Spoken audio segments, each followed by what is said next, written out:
February 20th, 2003, 100 people lost their lives and 230 were injured in one of the deadliest nightclub fires in U.S. history. The fire was caused by pyrotechnics that were set off as the band Great White began to play its opening song. The illegal indoor use of outside fireworks led to the igniting of highly flammable soundproofing foam in the walls of the stage. Within 30 seconds of the fire starting, the entire stage was engulfed. Most of the 462 occupants ran for the narrow hallway of the front entrance. The entryway soon became packed with terrified people all trying to leave at once. Some were trampled to death as the frightened crowd tried to escape the smoke and flames that were closing in behind them. In the chaos, the front door became a tangled mess of bodies as dozens of people piled on top of each other in a frenzied attempt to flee.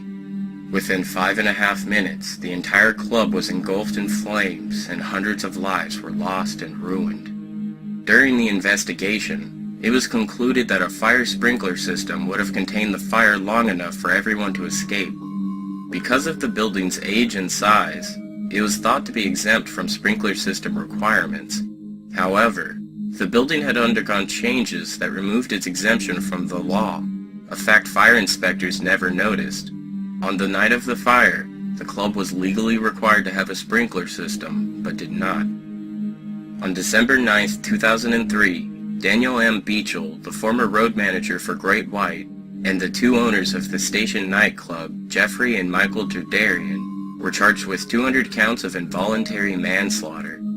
The Derderians were also fined over $1 million for failing to carry workers' compensation insurance for their employees, 4 of whom died in the blaze.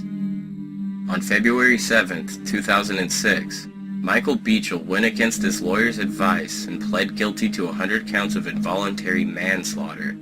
During his sentencing, Beachel made a statement apologizing to the victims and families for his involvement in the fire. The judge sentenced Beachel to 15 years in prison, with 4 to serve and 11 suspended, plus 3 years probation.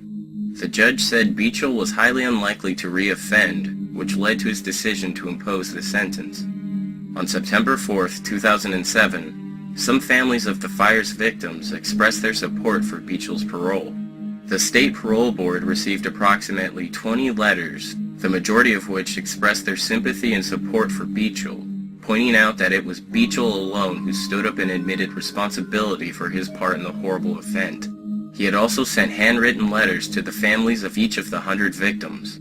Beachel was released from prison on March 19, 2008. Following Beachel's trial, the station owners Michael and Jeffrey Derderian were scheduled to receive separate trials.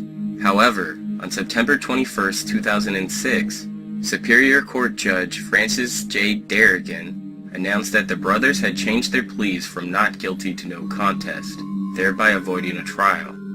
Michael Derderian received 15 years in prison with 4 to serve and 11 years suspended, plus 3 years probation, the same sentence as Beachel.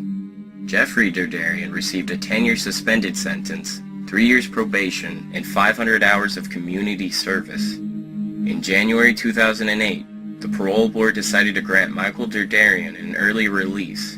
He was scheduled to be released from prison in September 2009, but was granted his release in June 2009 for good behavior.